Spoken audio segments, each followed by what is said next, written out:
there, Porsche fans.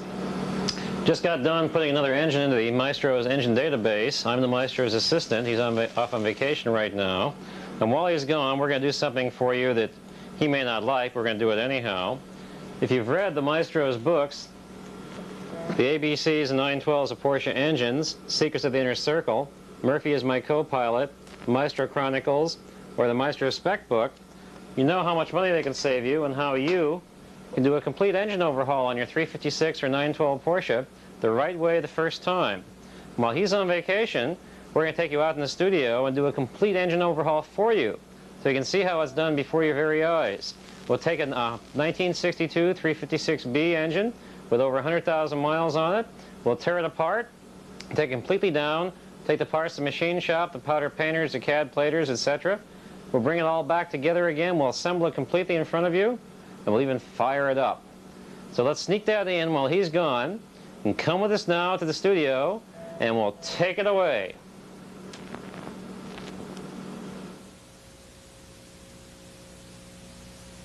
Good evening, old Porsche fans. Today we're going to do something that's never been done before in recorded human history. We're going to show you a videotape of how to do a 356 or 912 engine overhaul, complete from taking it apart, inspecting all the parts, what to do in the machine shop, and how to put it back together again, even how to fire it up here on this very own engine stand. As we go along, we'll describe defects in the engine, then what things are good, bad, indifferent, etc.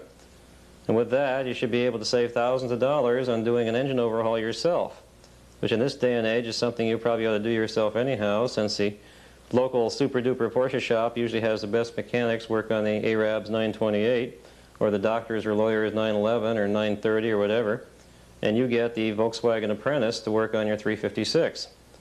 And that usually, in that case, the engine is older than he is. So you're usually better off doing it yourself anyhow. And this videotape is going to show you how to do that. Here we have a 1962, circa, 356B 1600 super engine. This will suffice for about 80% of all the engines out there, and for the ones that it won't suffice with, we can point out the differences. Based upon this engine number, 703105, and a case casting number, which is a very important ID number, is back here by the fan shroud on top of a perimeter bolt, right there, which is 58046 in this case.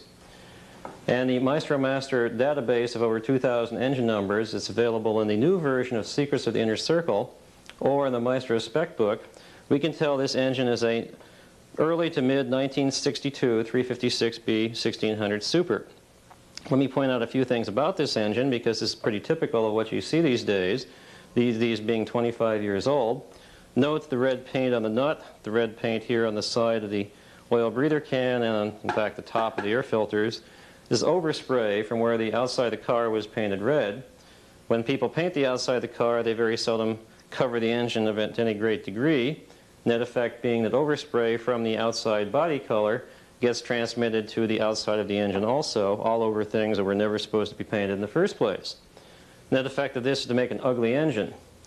This is also a fairly ugly engine, just in the amount of grease and crud and everything on it, which is typical for its age. It's a typical run-of-the-mill, 100,000-mile-old 356B Porsche engine. But let me point a few more things out that are interesting. This coil wire is actually the original coil wire. It's got about a 1-inch long rubber cup, and that's a mark of the original type wire. They have a resistor inside this, which is why it's longer. This is a replacement wire, probably a VW. In fact, when I point out a few other things, you'll find it is a VW. It's got a Volkswagen coil on it, because the Porsche coils had a screw-on connection, not just a clip-on type. It has a muffler that's typical for the Genera, meaning it's wiped out, shot, no good. We'll just throw it away and put a new muffler on it. I like stock mufflers over anything else, because stock mufflers last a long time and run very quietly. We have an original fuel pump. We have an original fuel line with the flexible connection in between there. And here, for example, is one of the VW plug wires with no rubber skirt on it, small connector. This is a Porsche plug wire with a bona fide skirt, a bona fide Porsche end on it. Much better than the VW, easier to grab with a little knob. You can see this engine's been through the mill. Some original parts, some not original parts. What we'll do is we're going to take this engine apart and then put it back together again for you. And you can use this videotape to rebuild your own engine. If you have any questions that aren't answered by the videotape, try Secrets of the Inner Circle, a production of HCP Research, 20655 Sunrise Drive in Cupertino, 95014. The new version is just out now in mid-September 1986, and it costs $29.95 list price. If you buy the videotape, we'll give it to you for $24.95. Now, isn't that a deal?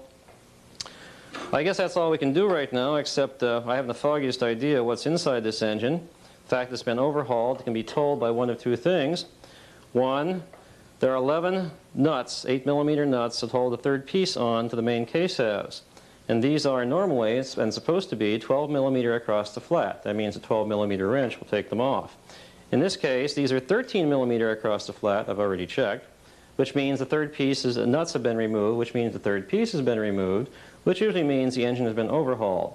And because the nuts are not the right ones for the case usually takes when the factory put them together, the odds are very high the overhaul was not done too well because the detail work was not done too well. You can usually tell a lot from the outside of the engine what the inside of the engine is going to be like. Not all the time, but sometimes. Likewise, over here, we have a 6mm cheesehead screw. Now, it's kind of a rule of thumb on early Porsches and Porsche engines up to 1969-912 that the vertical surface, any vertical surface that has a bolt or screw through it, actually has a 6mm bolt, which has a hex head. It's 10mm across the flat, so a 10mm wrench takes it off. In this situation, we have a 6mm cheesehead screw, which is the wrong screw for the vertical surface. The 6mm cheesehead screws go on the horizontal surfaces in general, and consequently this indicates that somebody has removed the 6mm bolt, replaced it with a 6mm cheesehead screw, again not the right one, and that the fan shroud has been removed, which is not that unusual if this thing had been overhauled, because you would have to remove the fan shroud to get to anything else. Ergo, the outside evidence is this engine has been overhauled at some time in the past. Note from the condition of the fan shroud, where you can still see the remains of the valve adjust decal, that this appears to be an original fan shroud. It has not been repainted or anything like that. So when they overhauled it before, they just took the sheet metal off and then put it back together again. We are going to strip everything here chemically of rust, grease, and paint. We're going to powder paint all the sheet metal. We're going to CAD plate all the nuts and bolts on the engine. We're going to make it look very close to the poster engine. We will not gold plate it this time. We'll just do the things as a typical overhaul should be done and show you how to do them. Notice also that we should not necessarily want to wear your Brooks Brothers Finest or a white suit when you're doing the engine overhaul, because it does get a little bit messy. So if you pardon us now, we'll change into something a little more expendable. Old clothes, t-shirt, sweatshirt, blue jeans, etc. Overhaul outfit is the proper attire for doing an engine overhaul of this nature. Something, if you get it dirty or if something spills on you don't like, you can not have to worry about replacing $300 suits. So let me change my clothes. We'll come back here and do a complete overhaul, tear it down, see what's inside. Like I said, I haven't the foggiest idea what's inside. We'll find out what's inside, and we'll show you how to take it down and how to put it back together again, and what to do to it when it's down. Okay, 356 fans, now that we've changed into something more comfortable, we can start the disassembly of this. It doesn't make too much difference where you begin here, but I like to begin from the top and work my way down. The first thing to do is to remove the air cleaners. On the Zeniths, they're held on by a screw combination bolt you can never get a socket wrench or a regular wrench in on, and the screw is usually too tight, but occasionally you can just wiggle and pull and off come the air cleaners. Pop up the clips to hold them together like so, take off the top, put the top in the to be stripped and then to be powder painted box like yay. Take the air cleaner element, inspect it. It's not too bad, but we're going to put Weber's on so we don't need it anyhow. Put that in the box that stays here. If there is a rubber gasket, which in this case there isn't, take that out too.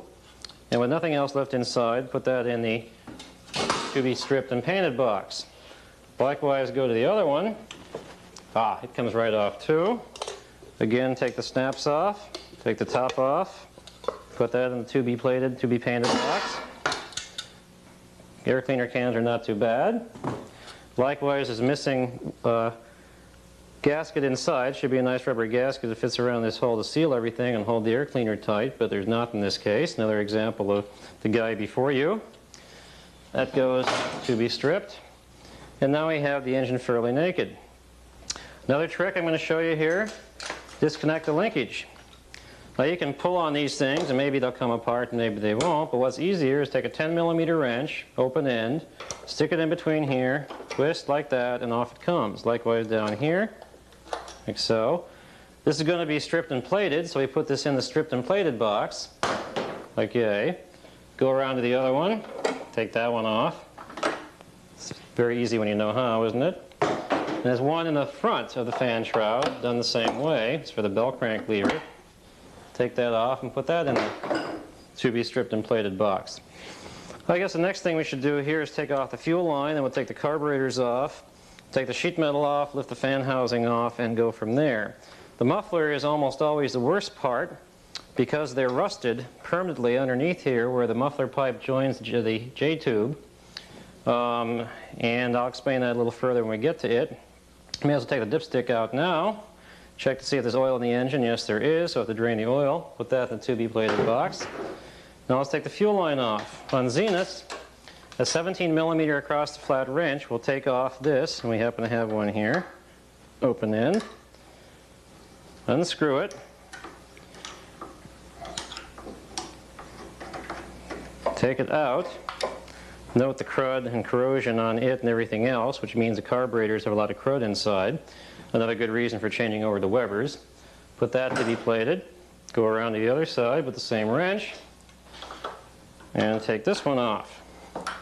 Again, oh, here's something interesting. I don't know if you can see that, but the top of the Zenith carburetor is moving while the base is remaining intact. Another reason what has happened is there's 4 screws that go from the cast iron base into the pot metal body, and they've obviously loosened up, allowing the body to twist on its screws there and also cause gross leaks, gasoline leaks, which can lead to fires and other disasters. Oh my word. Look at the rust and crud inside there. We have a real mess inside that Zenith carburetor, but that's okay, they're going to leave. On the B-type fuel pump, the fuel line outlet to the carburetors is held on by another 17mm across the flat hollow bolt. In fact, this particular one, will have, when we get it off, a different thread than the other two. And these are marked by a V on that side there. You cannot screw it into the Zenith carburetor connection. They only go on the fuel pump. We're going to replace this pump with a C-type, CD1 type pump.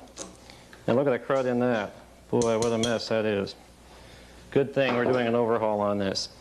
Fuel line's now off except for one attachment here on the front of the fan housing. We'll take that off so we can put the fuel line and everything connected to it in the to-be-plated box. Okay. This is a very important clamp. You should take it off so it can be plated separately. This connection here used to be a flexible connection like this here, but it's long since leaked. These always do leak after 100,000 miles. Simple fix here is just fuel line with clamps. We remove these clamps and plate all parts of the fuel line. Put that in the box for the time being. Now let's take the carburetors off. The correct size for the nuts on Zenith carburetor is an 8mm, 12mm across the flat, and lo and behold, these are. It makes life a lot easier taking off 8mm, 12mm across the flat 8mm nuts than it does to take off 13 or 14. Also note, when you're taking this nut off here, don't go too far or you can bend and render useless the accelerator pump link. So be careful when you're removing these things, and you'll find that if you are careful, you'll be rewarded by not having to ruin things that otherwise should not be ruined. There are 4 nuts. The second one likewise, you have to watch that you don't go too far and break off the idle mixture screw. That's happened several times. The Bespeckled Beckel has a story about that he would be happy to tell you someday, about how on a trip his son had tightened down the Zenith carburetor just before they went on the trip, and about 50 miles later, going over Pacheco Pass, they had a slight problem with the carburetor because a needle valve had broken off. Very difficult to adjust at that point. Save the nuts and washers and put them in the to-be-plated box. This one here is sometimes more difficult to get to. You occasionally have to use little bit more, 2 more wrenches to get to it occasionally. And occasionally it's extremely difficult to get to. But we'll usually get it one way or the other, like so. Sometimes you have to use the open end of the wrench because you can't get in there with the box end. Box end, the better way to fly, but if you can't get in with the box end, it's not very good. So, we got one more nut to go after this one. Incidentally, if you look down the Zenith carburetor, you can see a couple of things. One is the air correction jets. They are the big 1/4 inch outside diameter brass fittings that'll have numbers on top of them. In this particular case, we can barely read them, but they read 220, which is what they should be for Zenith type carburetors of the super vintage. Normals have 230 air correction jets, and C's have 210. This is the last nut on the Zenith carburetor, and once we get this off, we can then take the carburetor off and see if any screws fall out, which occasionally do. And since this is loose, we have a good chance we might see some screws falling off. Give it a little whack, give another little whack, and off it comes. And these are the screws here, 4 of them, that hold the base, the rest of the carburetor, and they are a little bit loose. We'll put this in the to be kept box. You don't do anything with it unless you want to overhaul it. Put the nuts in the to be plated box and tackle this Zenith carburetor. Again, it helps to have an assortment of wrenches because sometimes you can't get into the area with your favorite wrench. Let's take off one of these first. There we go. Check again the size of the air corrections, make sure both carburetors are the same. You can also, with a good light, look down the carburetor venturi and there'll be a number, 32, well 28 or 24, cast into the venturi. And this number is in fact the venturi size in millimeters. And the normal Zenith carburetors have a 24 millimeter venturi, and the super Zeniths have a 28 millimeter venturi. And these have 28, inferring they're super carbs. And in fact, which they should be, since this is a super engine, they should have super carbs, and apparently they do. Now later on, if we get really ambitious, we can take the top off the carburetor. From the evidence of the crud on the bolts entering the carburetor and the fuel pump, there is an awful lot of crud inside these carburetors. And the general reason for that is corrosion of the gas tank. This was an East Coast car this engine came out of. East Coast cars get a lot of condensation in the gas tank, a lot of rust in the gas tank, and the fuel filters inside the fuel line and the fuel cock of the 356 Porsche are not terribly good. Net effect being they let the crud pass right to the carburetors. It'll fill up the float bowl, clog your jets, and generally make a mess of things. Now this little lovely here, best way of getting that off of the open end without ruining things is to take out the idle mixture screw so you don't break it off. Set that aside, put the wrench on, and watch it not come off. So let's try it on this side, and like yay, and we get it. Some nuts, especially 6 millimeter cheesehead screws, you may have to use an impact wrench, available at Sears for about 10 bucks. And that's about the only way to get some of the nuts out. The other choice is a giant screwdriver. Don't hesitate to buy them. They could save your life. Okay, so we have everything off here. Let's put the needle idle mixture screw back in. Like so. Give a little whack. And away we go. One more Zenith carburetor is off. Put that in the to be kept box. The manifold gasket is basically garbage. We can throw it away later. And now we're down to this position. And we want to take the fan shroud off basically first. Next step should be taking off the fan belt. To do that, it helps to have a 36 millimeter socket, which you need anyhow for the flywheel nut. You simply place it on like so, get out a screwdriver, crank the pulley around to where you can put the screwdriver in, wedged against a nut inside the housing of the generator, and usually the nut will come off. Usually.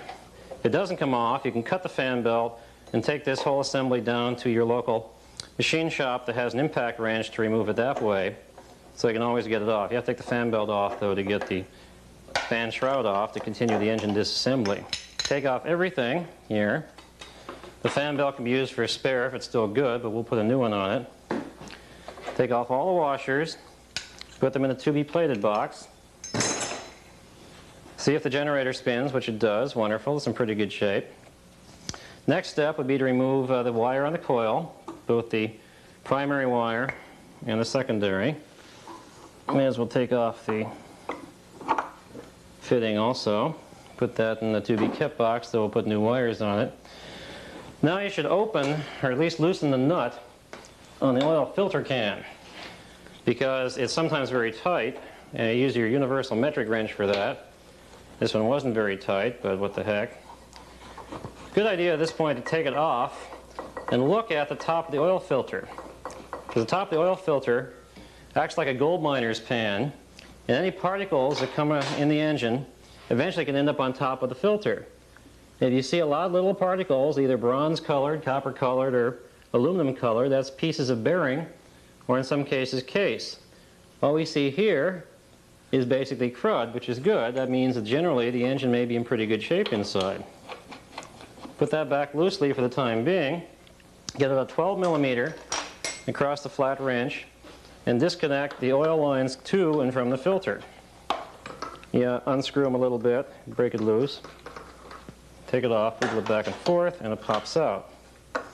Likewise down here. You can unscrew it like yay. Get it unscrewed completely. Wiggle it back and forth, and it comes off. Okay, next thing holding the fan shroud down to the engine is a strap here. This strap ties the generator down to the generator stand, and the strap nut should be a 14 millimeter across the flat nut on 356s and a 13 millimeter across the flat on 912s, and lo and behold, it's 14. We win. You loosen it up until it's pretty loose. In fact, we have to take it all the way off. But it gets plated or painted too. Original engines were, of course, plated here on this strap, but I find if you're doing a powder paint overhaul, powder painted engine, which of course all the Maestro's engines are, then it sometimes looks nice to powder paint it, though the customer is always right when it comes to the painting or plating of the bands and straps. Whatever they want, we are more than happy to accommodate. Take it all the way out. Take the band off. I like to screw the nut back in so you keep it. This is incidentally is a somewhat special bolt. It's a little longer than any other bolt. It's similar to the bolts to hold down the engine stand or the generator stand here, but it's a little bit longer. So try and keep the bolt separate where you know where it is. Put it in a to-be-plated or painted box. Next step is this thing here is a thermostat rod. It goes down to the rear plate, which has a flapper valve. It controls how hot air is ducted to the carburetors. It just unscrews. You grab a hold of the little thermostat in the front. Actually helps to tighten the nut down a bit. If you're really lucky, you can unscrew it. If you're not really lucky, you'll have to use a wrench on it. Yes, we're not really lucky. So what we can do is get a pair of pliers out, or a universal wrench will sometimes work too. Like about yay. That is going to be a tough one. I can see that coming. That is a tough one.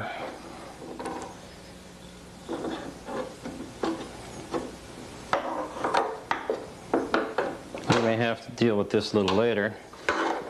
There we go. There, once you break it loose, it's not too bad. Considering the fact it's got 20 years or more of accumulated rust, the fact it broke loose relatively easily is really a pretty good sign. While you're here, there's a 14 millimeter across the flat nut bolt actually that holds the thermostat on in the back. Just loosen it and then you get the thermostat out. What you really want to do, you do not plate the thermostat. It's copper. You just clean it and reuse it. Put put the bolt in the to-be plated box. And now, next step is to take out the screws that hold the sheet metal to the fan housing. And we lift up the whole assembly and go from there. So let us first, now normally these screws here are 6mm bolts. But somebody's been here before us and they're 6mm cheesehead screws now. So you simply put a screwdriver in there, and if you're lucky, we are, it actually will turn, loosen, and come out. Like so.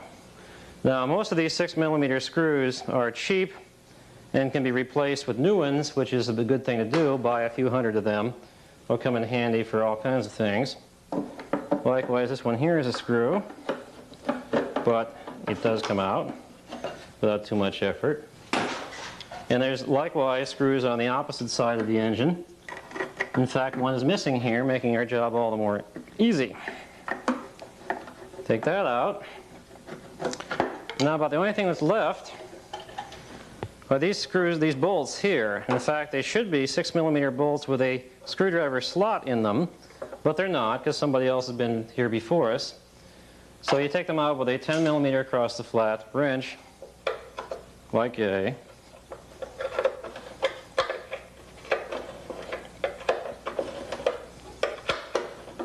I'd say, judging from condition of this engine, the last overhaul was performed somewhere in the distant past, probably 10 years ago or so.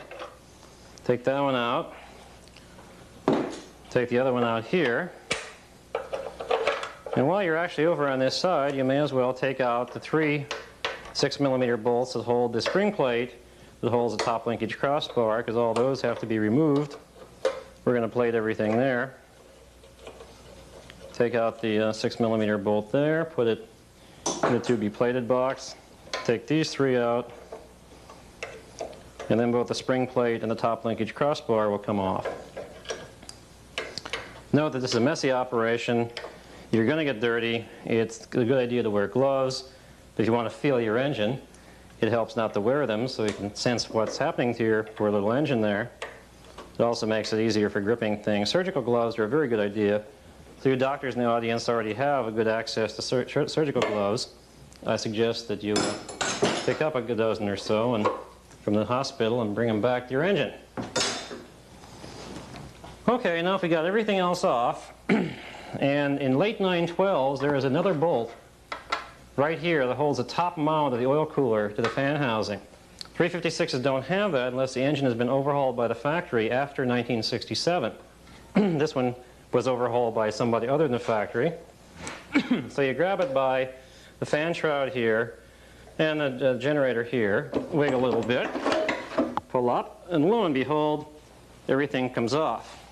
We'll strip this down a little later, just a bunch of nuts and bolts holding everything on. For the time being, we'll put it in the to-be plated painted box. And now we have part of the engine exposed. This, of course, is the oil cooler. From the shape of it, little dimples and all, it's an early oil cooler. In fact, there is a date stamp on it, which in this case says fiscal week 17, 1963. There's usually another date stamp down below here, but I don't see that. It's too cruddy right now. This cooler should probably be replaced with a later model cooler. It's not a bad one. It does have a wire mesh inside the blades, but it's fairly early. The later coolers are better, and you're better off replacing it. We don't have to take it off right now. Let's continue with the sheet metal. Let's take the oil breather can off. To do that, you first open the hood, get a screwdriver or something, and take out the rubber gasket. You don't want to lose that. It's hard to find. And here's another trick. When you go to put it back together again, note how this side is all fairly rotten. Just turn it over. And the other side is in pretty good shape and will seal nicely. Then you get more use out of it. But Stoddard has these new for, I don't know, $5, $6. A fairly good investment. Keep that. Now, the oil breather can is held to the generator stand by, again, 2 6mm bolts and nuts, which are 10mm across the flat. And note that there is a washer underneath both the bolt head and the nut. It's one of the few combinations that have washers on both sides, but for this particular application it does. Remember that when you go to put it back together again, that in fact these bolts have washers both underneath the bolt head and underneath the nut. Now when we get this off, I'll show you a place where they crack and fail the most. It's where you might expect it would be, either where water sits inside the can, either the top here or the side, or down where this tube joins the bottom. We'll inspect that once we get this off. Sometimes you need 2 wrenches. They're a little bit tight and the bolts tend to rotate, but in this case we can hold it with our fingers. Take the other one out, put it into the plated box, take this up. This area here, either where the throat joins the body here or where the tube here joins the body there. And we're really lucky. There seem to be no cracks. You have a strange oil leak that drools down here. This is usually the cause. A leak either on the throat or the breather tube where it joins the body of the can. In this case, it's not too bad. Put that in the to-be stripped and painted box. Now let's get the distributor taken care of before it gets hurt by anything. You can either leave it all together and just pull off the wires with everything all connected, which is probably the best thing to do anyhow, like yay. And then, because we want to plate the clip, the clamp that holds the distributor, the best thing to do is just loosen this up so the distributor can be then pulled up independent of the clamp, like yay, wiggle and pull, and put this carefully in the box that you're keeping here, because this doesn't get plated or painted or anything. Okay, and now you're beginning to see it's coming down. We've been avoiding the muffler for a long time. I suppose next step should be dealing with the muffler. Generally, these are supposed to be 8mm nuts with 12mm across the flats, but be prepared for anything here, either 13 or 14, which makes life really difficult getting a wrench on. In this case, we're really lucky because it is a 12mm across the flat nut. And though you can use a ratchet, I like to feel a wrench better. It's a little slower, but you get to know your engine more. It feels a bit more intimate. This guy even put a washer on the nut, and in fact, they don't have washers originally, believe it or not, on an exhaust system like that. And that's a 12mm down there, 12mm across the flat. And it's actually coming loose pretty well. Liquid wrench, or WD-40, is pretty good to use on any nut or bolt that is too tight to turn instantly. Spray it on, let it sit for about 20 minutes or so, go off and do something else, and come back, and then usually it will loosen the bolt up. In case it doesn't, you can use the impact screwdriver technique on screwdrivers.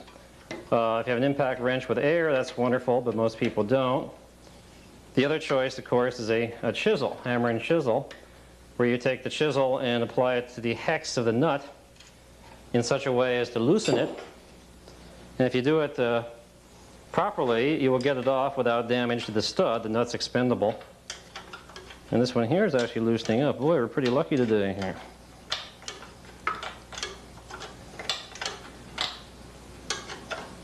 Sometimes the studs will come out along with the nut. In that case, VW studs are basically the same as Porsche. There are some differences, but they do work. The exhaust manifold studs. And you go down to your local VW shop and get some new studs. Put them in with a double nut technique, whereby you tighten 2 nuts against each other on the stud, and then screw the stud in by using the outer nut. Tighten it. Loosen the nuts once everything's tight, once the stud is in place, and undo the nuts, leaving the stud in the head. Now the worst part about these mufflers is that they come off the flange here quite easily. But down below, in this connection here where the muffler pipe goes over or into the J-tube, they rust together after a very short time. And after 10 or 15 years, they become an intimate part of each other. Sometimes you just can't get them off. Sometimes you have to cut the muffler off the pipe and then use a chisel to tear away at the outer pipe from the muffler to save the J-tube. You do not want to cut into the J-tube. J-tubes are extremely hard to find in good shape, and you're much better off just cutting the muffler off and sacrificing it than you are trying to cut the J-tube off and repair it. So we'll see how lucky we get here when we go down to that point. These are the muffler clamps down here. I've already gone a little ahead of us and loosened these. Let's see, they were 13 millimeter across the flat. And there's 13 there. We take these off completely, or we loosen them up sufficiently to where the clamp will move. And the best thing to do at that point is take a hammer, your choice of hammer, a claw hammer works okay, and pound it forward till it's off the pipe completely, like so. Move it way to the front, get it out of your way. And now this serrated edge here, where the muffler fits over the J-tube, is the problem area. And what you can do, if all else fails, is take a chisel and carefully wang the chisel in here, expanding these metal flutes like a banana, like you would peel a banana. In fact, if you have to, you can just use the chisel as a cutting device to cut all the way down here. And then with spraying WD-40 or liquid wrench in, as you're pounding with all the other nuts off, the muffler will eventually come loose. Either that or cut the muffler off just about here, and then you can take the other pipe down to a machine shop, or when you have it loose you can have much more access to it and get it off eventually. But don't cut the J-tube because they're extremely hard to get, especially in halfway decent shape. And try, if you can, to loosen it at the connection by getting either a small screwdriver in there or a chisel. Let's go over the other side here and remove the other bolt that holds the clamp, the rusted connection. And this has already been loosened a little bit, so we cheated a little bit on you, but you get the idea. Move the clamp back. Okay, get it out of the way. And now the fun begins. If you're going to save your muffler, or try and save your muffler, the best thing to do is try hitting it on the inside with a piece of wood up against it. Bigger piece of wood, the better. Alternate from side to side, alternate from side to side, so that you try and get one side and off and then the other side. If you don't care about the muffler, you can hit directly on it and take out a lot of your frustrations at the same time. In this particular situation, we'll take out our frustrations. And look at that, will you? How about that, fans? It actually does come loose. Like yay. Get it all the way off, like so. And you can wiggle it back and forth. Maybe another little love tap or two on this side. And lo and behold, off we go. This goes into the junk box to be thrown away and never seen again. Set it down over there. And now we come to where we can strip the sheet metal off pretty effectively, except for the always tight nut or bolt or screw or washer type of thing here. Clean off everything. Now's a good time too to take out all the rubber that's on all the sheet metal, because you want to strip everything. You want to strip the groove area, you want to paint the groove area so that new rubber can be put in easily without great trauma. This is garbage also. Toss that away. This one here may be fun. It's in pretty rotten shape. If we're really lucky and really careful, we can just pull it off like yay, haha. Throw that away, that's garbage. Get your big screwdriver out. Proceed to take out every screw you can find, both in the front here. There are 3 that hold the fuel pump shroud, the heater box, and the cylinder shroud together. Take all 3 of them out all the way. The bigger the screwdriver you have for this operation, the better. Like I say, if you reach the stage where one screw is just too tight to come out, an impact wrench from Sears is a wonderful investment. It is sometimes the only way to fly, except for a chisel, to either break them loose or break them off. Take the screws out completely. There are 2 screws to screw the side horizontal plates with the rubber into the head. And incidentally, if you have an oil leak in the front of your engine, either left or right hand side, you might want to check and see if these screws in particular are in place. This one here and one symmetrically located to the front of the engine. The reason for that is they go straight through into the head, in the rocker box area of the head. If they come out, there's a hole open between the rocker box area of the head in the outside world. And oil will be blown up from that hole and get all in your sheet metal and cause a very difficult to find oil leak. It'll drive you nuts trying to find it. Take the other one out here. The number 3 cylinder shroud only has one screw holding it in place, like A.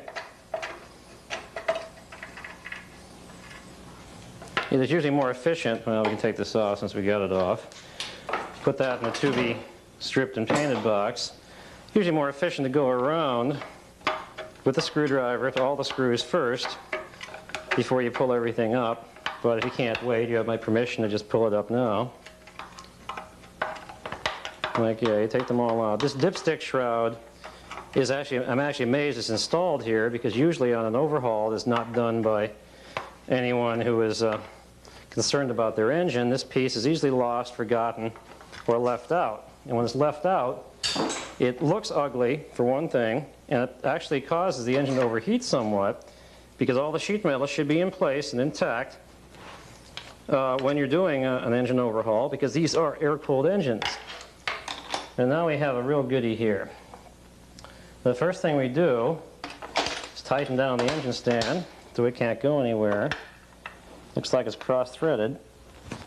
And find that we have a real goodie. We'll come back to him, and I'll even get out the impact and show you how the impact works, though it's not too terribly difficult to figure out.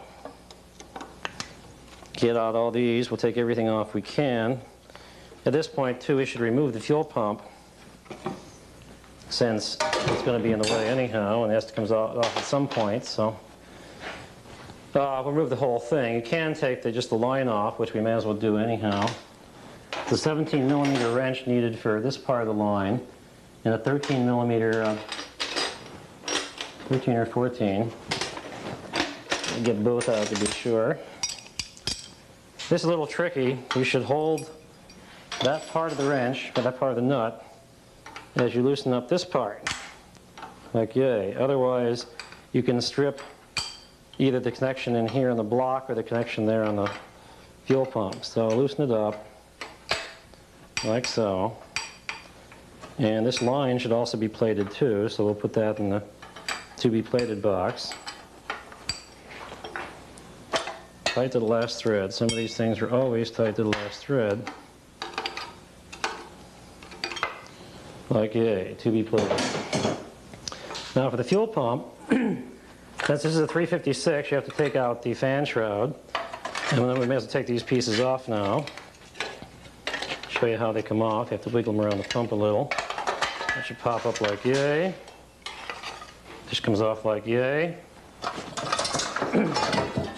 They all get stripped and painted. Fuel pump, 14 millimeter nuts, or actually bolts.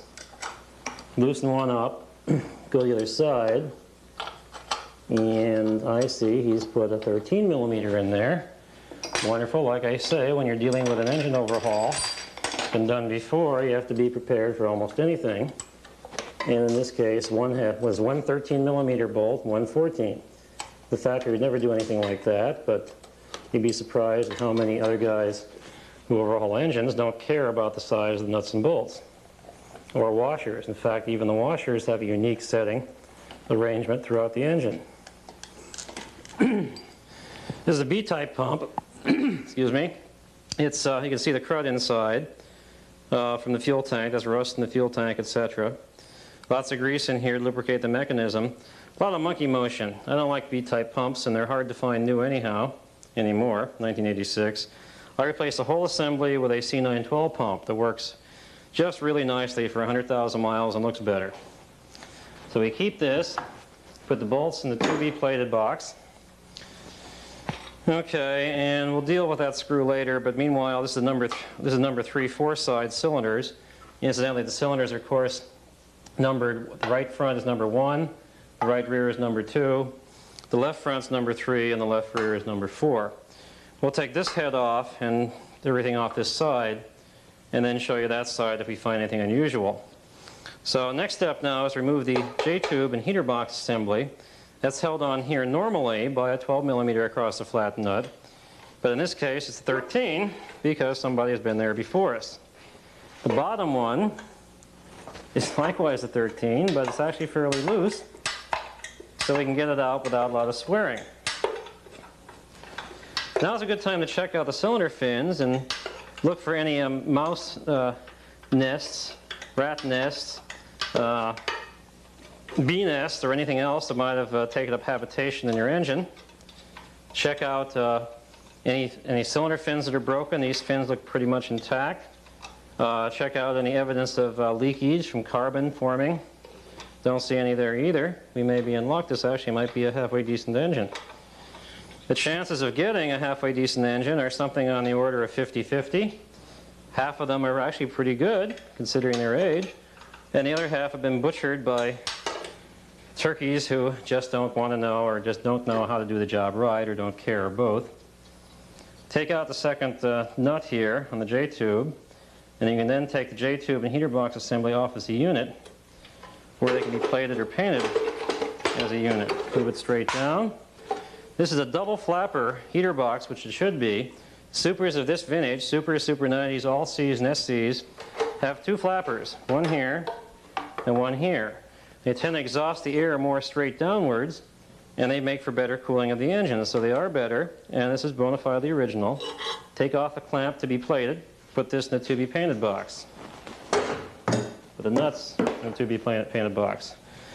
Now before I can remove the head, we have to take off the manifold. Before we can do that, you have to take out the spark plugs. So you get out your standard spark plug wrench and socket wrench.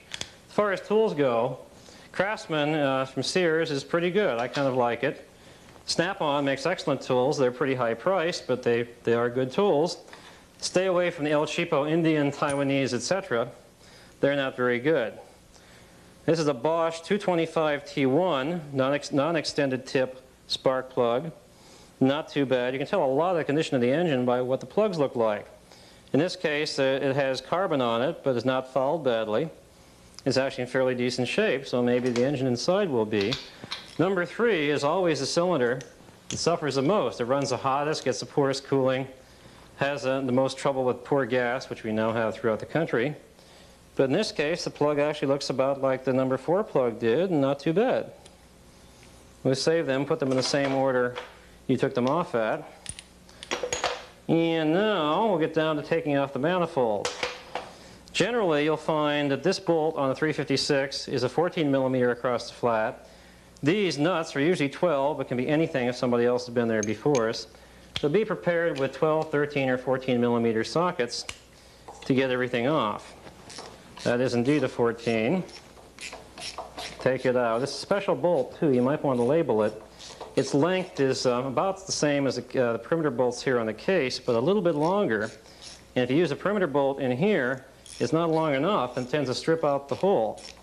So you got to be careful when you do all this, so you put the right bolts back in the right place, or you can end up with problems that you don't want to have. Take it off, see what this one is. Boy, is this a 14? No, I can't believe that. 13. Put that in the to be plated box. Get out your 13 millimeter socket.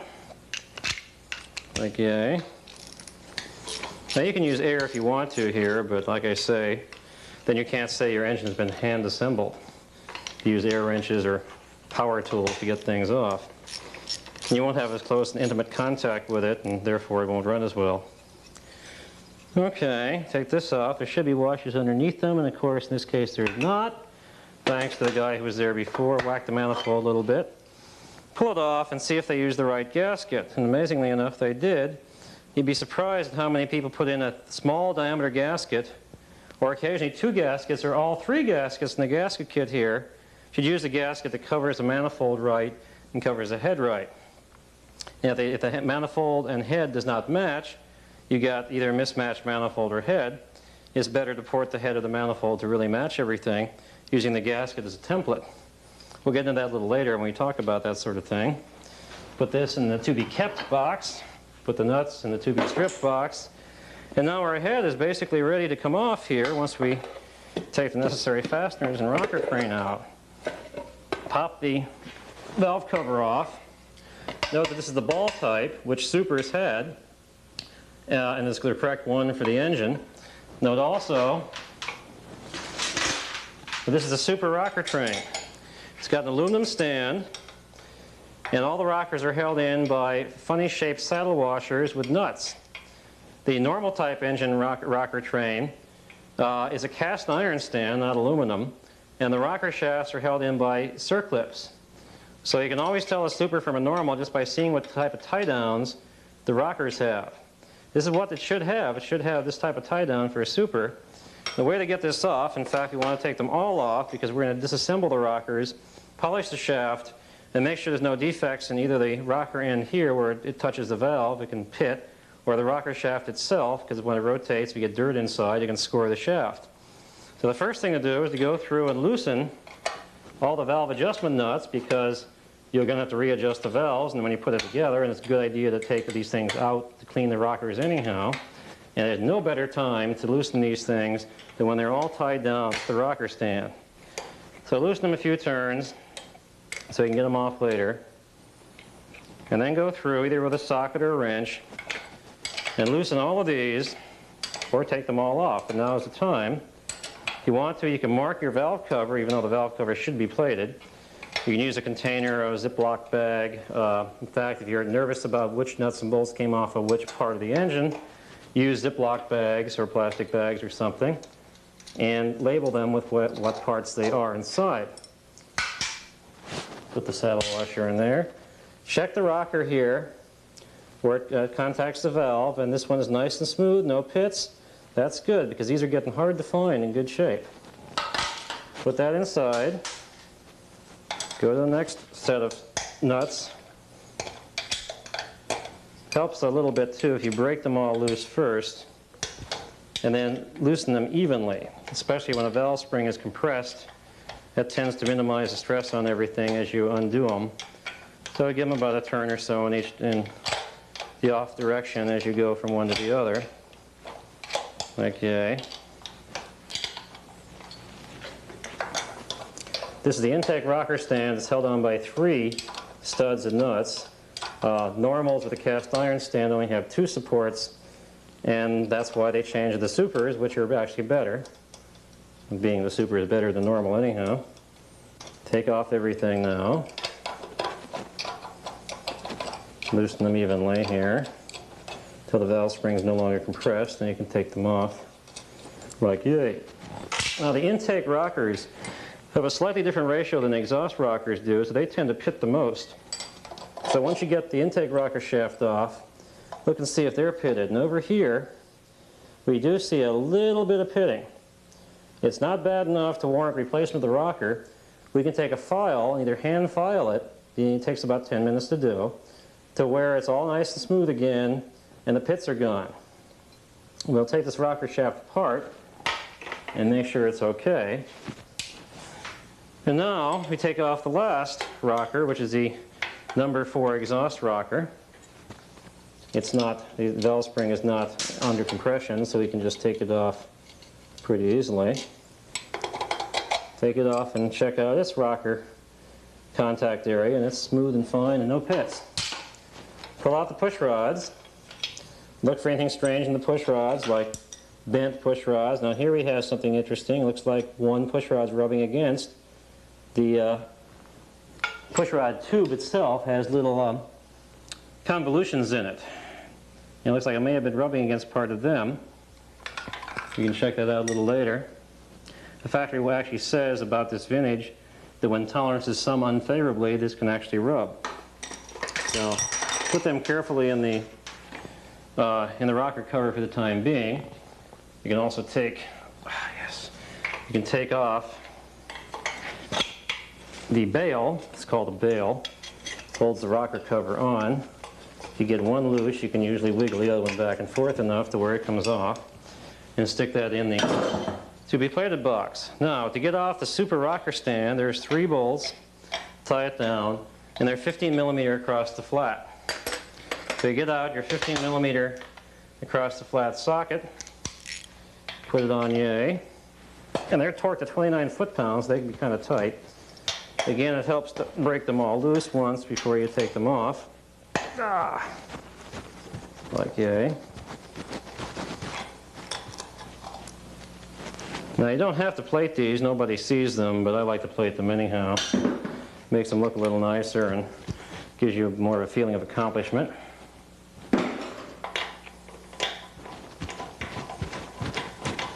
Like yay. Pull on the rocker shaft and it'll come off. Not too much here, except they sometimes crack through here when people leave out head nut washers and torque the stand down, tends to bend it, and sometimes they crack. Sometimes the studs pull out, but much more often they pull out of magnesium stands, which are the early Super 90s, not the aluminum stands of the later Super, or Super 90 or 912. I'll put that in the rocker box. And now we're down to the bare head. And to remove the bare head, all you have to have is a 8mm Allen head wrench, which will fit in here very nicely and remove the head. This baby here, 10mm Allen head, got 8mm on the brain. Easily available from Sears or Snap-on for about $5 to $6. Now the trick here is to break them loose in basically the torquing order before you take them off. That does help to prevent any head warpage on removal, but I really don't think it makes a lot of difference, but it might make some. And it feels good psychologically to do it, so you may as well do it that way. Occasionally you'll hear the head releasing from the stress of being torqued, and if it releases slowly, it feels better. Once everything is untorqued a bit, you can then take out the appropriate nuts. I usually go down here and take out the big ones first. I call these head bolts, but really they're head nuts because they fit on studs. Oh, there we go, as opposed to bolts, which of course, still loosening a little bit from 20 years of, well, 10 years of not being uncorked. These should be plated. I like to plate them. Of course, you don't see them really, but I think it looks nicer. Makes for a more complete job when you plate them. Next time somebody takes it apart, you'll be impressed by, my God, I even plated the head nuts. Get them all off. Now there should be washers underneath each one, which you can't get off at this point. But when you take the head off, that's the time to take them off. So tap with your hand the head a little bit. Wiggle, tap, wiggle, tap. Wiggle, tap, and sometimes they'll come off with no problem. Now that's the air deflector there with a spring on the push rod. You want to save that, and I like to plate them. Note that the washers at this point will fall off on the ground if you're not careful like I wasn't. Take off the spring carefully and plate it too. These push rod tubes should always be replaced. You might want to keep a few around for spares, but don't keep too many. You tap the head slightly on something to get out the remaining washers. Try and keep them all together. Your dealer should have some, but if you don't live in California, you might not find them. And now you can inspect the cylinder head. There's a couple areas to inspect. One is the sealing area here, where the top of the cylinder seals on the inside of the head. And what you're looking for is any area of black that indicates a leak. And actually, believe it or not, except for one little area here, right about there, they look pretty good. In fact, they look like they're not leaking, which is wonderful if they're not leaking for two reasons. One, if they're not leaking, you don't have to fly cut the head. And two, if they're not leaking, you don't get carbon monoxide inside the engine, inside the car, from the engine, to kill you. The other area is to check for a crack between the spark plug hole and the intake valve, which usually occurs. Now, they have to really be clean. The heads have to be cleaned up for that. And we really can't tell from here, but really bad cracks do stand out. I don't see any here. See the condition of the valves. They're crudded up, of course. You really can't tell if they're good or not until you take them apart, clean them up, and measure the stem of the valve. If the valve is worn more than 1 thou or so, I'd replace it. On these, I replace the exhaust valves on general principles anyhow, and the intakes are so cheap you may as well replace them too. But we'll take this head to the machine shop and have the machinist check it out and make sure it's okay, but I think it's going to be a good head. So that goes in your box to be taken to the machine shop. Now the cylinders, at this point, you also check the outer perimeter of the cylinder to see if it's been leaking. The rather thick walls here, almost a 1/4 inch thick, infer this is a original cylinder, not a big bore kit. Big bore kit because the bore of the cylinder is 86 millimeter rather than 82.5. The wall of the cylinder, the bore of the piston is 86 millimeter rather than 82.5. The wall of the cylinder is necessarily thinner on the big bore kit. This is a stock set with very thick cylinder walls, and from the dome on the piston they sure look like supers. So if you want to, you can take off the cylinder, and lo and behold, we find the piston's in actually very good shape. In fact, if I had a guess, I'd say these things were just replaced relatively recently. Very nice shape. I'm very surprised. Usually you find them all crudded up with cylinder bypass, piston bypass past the rings. But these are actually amazingly clean. Almost cleaned them off beforehand, though we didn't do that. This is truly the first time I've ever taken this engine apart. Excellent shape. I'm very impressed. Since I do like the big bore kit, however, though, we will replace these with the big bore kit to show you what's going on. And now you can look down inside the case and see if there's anything weird down inside. But I don't see anything much weird here. You really can't tell too much till you take it apart. But now I'll go and take the other side off. If you want to stick around for that, fine. If not, I think it's time to take a break. Okay, now we're going to do the other side, take it off, and if you recall, there's this one screw here that would not come off for love nor money, so we have the weapon to use in this case, which is an impact wrench. This particular one is made from by Sears. You stick the appropriate sized screwdriver attachment into the screw of the flat of the screw. Take a decent sized hammer, in this case a 3-pound sledge. Twist in the position you want it to come off in, and that's of course counterclockwise, and whack it. A few good ones while you're twisting. And if you're lucky, it will actually start to turn, which it is doing. It sometimes takes a few turns to get it to where it's loose enough so a screwdriver can get it off. We'll make sure this thing is loose enough.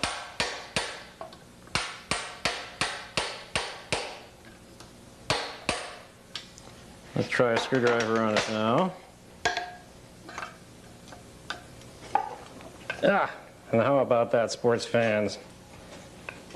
It actually is loose enough to come out. This particular one is so munged up on top, well, you can just toss that up. It will save the washer. Put that in a 2B plated box, stripped and plated. And now we can continue removing everything else here like we did on the other side. So we first checked the nut on the J-tube heater box, and lo and behold, it's a 13. It should be a 12, but it's 13. It's not too terribly tight. Loosen that one up, and now this is the fun one. Oh, and lo and behold, that's a 12. So we go get a good 12 millimeter box end wrench. It'll fit in there. Hopefully fit in there. Lo and behold, it does. And we'll take this one all the way off and then come back and take the top one all the way off. Of course, you can't possibly get a socket in here, so you have to use wrenches in some cases. And good luck with an air wrench on this one. Note the condition of the heater box here. It's all rusty, dirty, covered with undercoating, etc. When it comes back from the strippers, it'll be like new metal. You might also want to inspect your oil cooler fins here. This is the rat's nest and crud from where the fan slings everything around. Usually when you take these off, you'll find this half of the cooler blocked completely by oil and crud and dirt and grease. If you have an engine leak almost anywhere in the engine, the fan will tend to suck that oil up and land it on the cooler, whereby it acts like an oil bath air filter and collects dirt from the air that comes in. There's a lot of air that comes in, a lot of cooling air, and will completely coat one half of the cooler, cutting down your cooling capacity by a factor of 2, making the engine run hot. 13 millimeter, the turkey before us put 13 and 12 millimeter nuts on everything. The wrong nuts. Take this off, put the nut in the to be stripped and plated, bring it back a little bit, lower it down, and lo and behold, the double flapper heater box comes off. Take off your muffler clamp. That gets plated while the box gets painted, and put that in the to be stripped and painted box. Now we got everything loose, we can just pull up all the sheet metal here, including the dipstick shroud, don't forget that. And put that in the to be stripped and painted box. And now we have back to removing the spark plugs again. So we get out our spark plug wrench, like yay. Remove these spark plugs and see what kind of shape this carburetor is in. And we see it's running somewhat rich, but really not bad considering. Considering the amazing conditions of the pistons on the other side, this side here would probably be as good. Generally, you'll find all kinds of blow-by marks on the piston from where the piston rings have lost their ability to seal too well, and they end up with combustion gases blowing by. And you need a new set of pistons and or rings. Now let's see what these nuts are. Crash bang.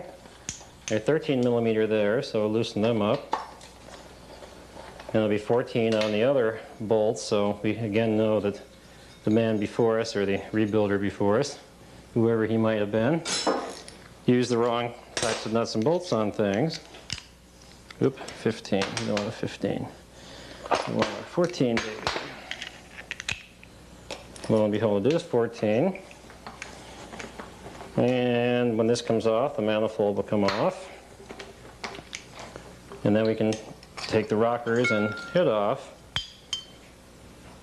Put this in the to be kept box, the bolt and washer to be strip box.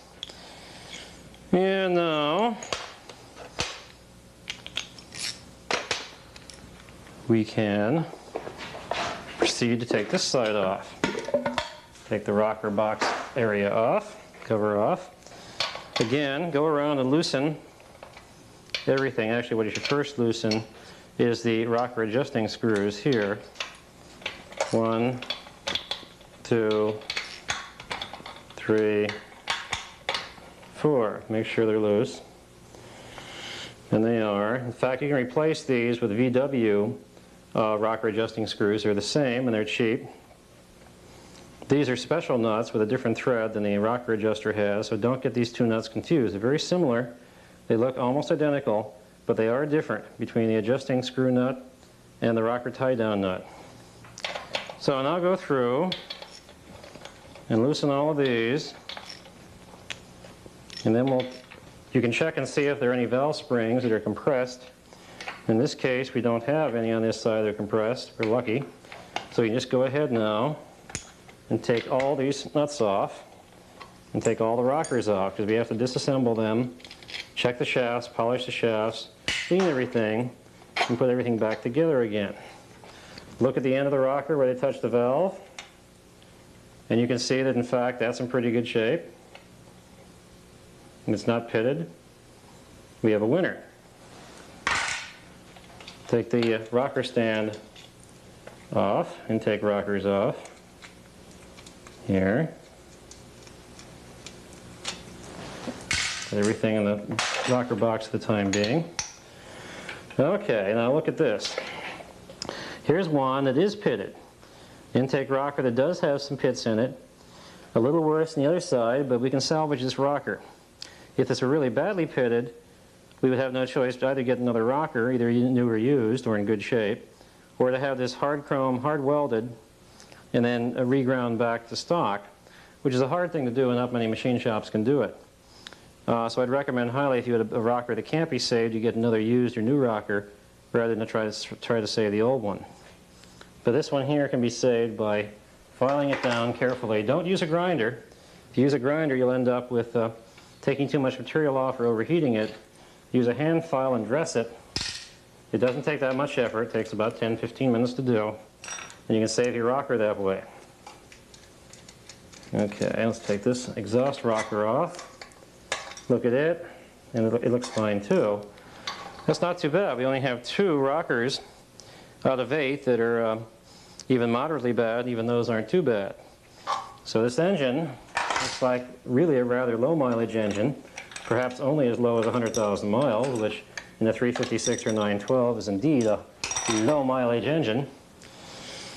And now let us take the rocker stand off, which we do with a 15mm socket. Loosen all 3 bolts. We'll tie down the rocker stand to the head, like yay, and then withdraw them. And like I say, you don't have to plate them, but I find it nicer to do so.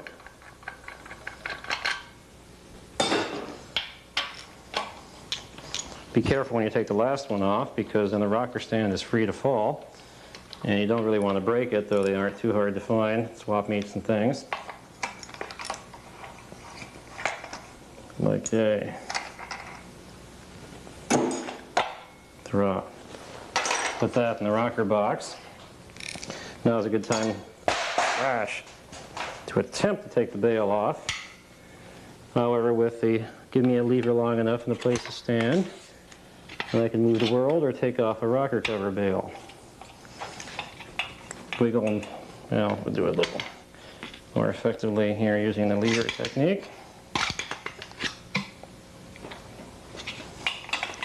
There. Get stripped and plated. And now we're down to the bare head. All I have to do is remove the 8 head nuts, and we will have this head off too. So for that, we get out our special 10mm Allen, dig up the wrench, socket wrench that we dropped. Remember now, loosen all 8 of these things first. It is psychologically more fulfilling to do it that way than to just go ahead and take them all off. And that does tend to prevent head warpage.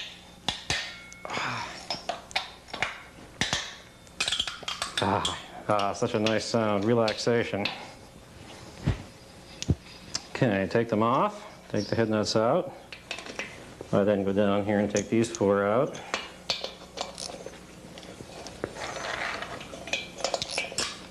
Three,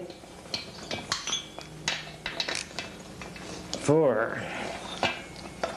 Put them in the to-be plated box. Back up top side and take the remainder of the head nuts out. Okay.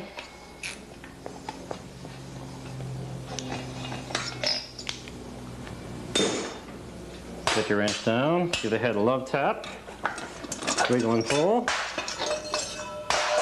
Note that the air deflector on this side is a little different than the air deflector on the other side. It's got a cutout for the acorn nut, because one of the acorn nuts from the case is what this has to go over, so that's why the cutout is different here than the little rectangular cutout on the other side is the bolt head of the case through bolt. Put this in the to be stripped and plated box. Carefully take off the spring that goes over the pushrod tube to hold that air deflector, and likewise put that in the to be plated box. Take out the pushrod tube. Note, these pushrod tubes do not have a 1-inch extension on them. That's because these are original pushrod tubes. Later pushrod tubes have a 1-inch extension here that sticks in the case to make it more difficult for oil to go up through the pushrod tube in hard cornering. But these are original pushrod tubes. We're going to replace these anyhow. So these can be tossed. Save a couple for in case one of the original, one of the replaced one leaks or something, but you may not have a problem anyhow. Pull off the cylinder. And now here we have a side with a little bit more blow-by, but these pistons are still amazingly good considering. Most of the time, you'll see a lot of blow-by, especially by the wrist pin area. It'll be all black in this area here, where from leakage of combustion products past the rings discolor the piston. Likewise, in about half to 3/4 of the engines, the top compression ring will be broken in many pieces. In this case, both of these, all 3 of the top compression rings are fine. Likewise, the oil control. I guess the previous overhaul must have put a new, previous overhauler must have put a new set of pistons and rings in here, because this has obviously been run for some time. but there are no broken rings. Now we're going to take the pistons out. There are snap rings inside here of two types. One type requires a pair of pliers, which is this type here. The other type requires a completely circular one without any clips to be grabbed by pliers, and they require you pry it out with a very small screwdriver or awl. In this case, a specially machined screwdriver can be used to get out those other type of rings, retaining rings for the wrist pin. So in this case, we can use a pair of pliers.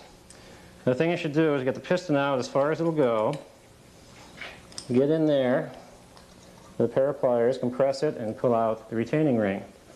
Put that somewhere where you won't forget it. Go over to the other side like so, get it in there, and pull it out. Now you note that these pistons come out, this side comes out and that side comes out, and likewise these are both in. So you should go over the other side and get out the retaining keepers for the wrist pin while you're thinking of it. And then you take both pistons off on opposite sides of the engine. It'll minimize the amount of turning over of the engine you have to do. And it saves the pistons going back and forth inside the case and breaking off or something. Breaking off the rings or the oil control rings or the screw to the piston. I got both of these. Now a special little homemade tool for taking out the wrist pin can be as simple as an expendable socket extension, about 2-inch extension, with a either 9, 10, or 11 millimeter socket. This will fit inside the wrist pin like yay, and the shoulder of the socket fit up against the end of the wrist pin. And you take a moderate hammer, like our favorite 3-pound sledge, support the piston like so, and give it a few little love taps. And if you get it out far enough so it clears everything,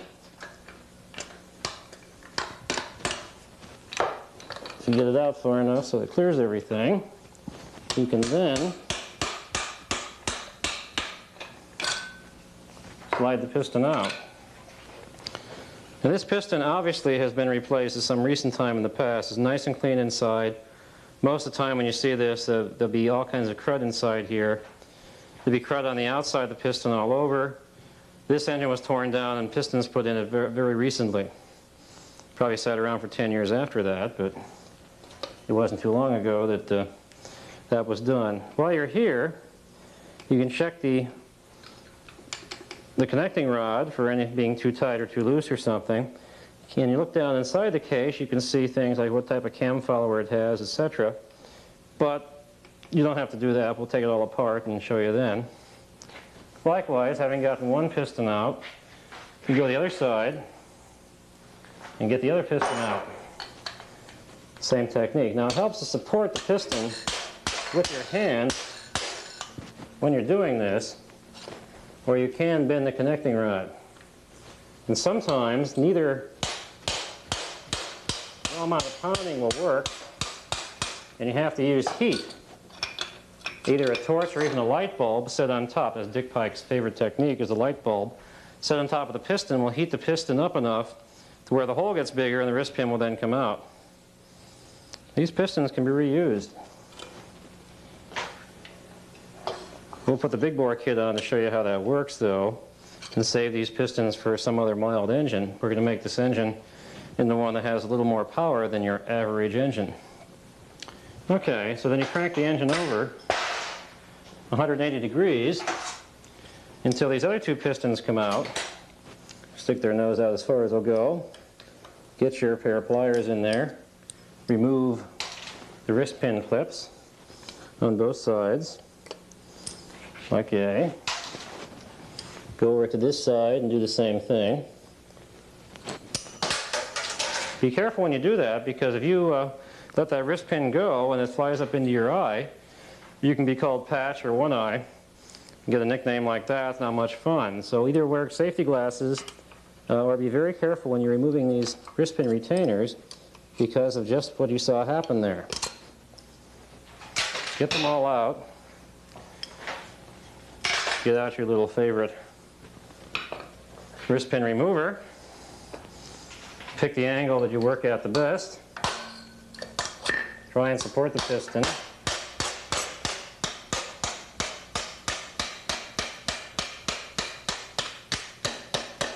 This way, if you miss and hit your hand, you'll know it. Get it out as far as it can go. Okay, don't hit the case. Once the wrist pin retainer starts to go, or wrist pin starts to go, it usually will go pretty smoothly.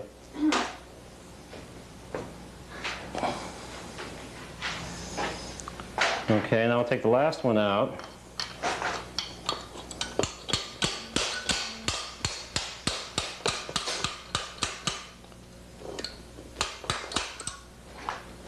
Oh yeah.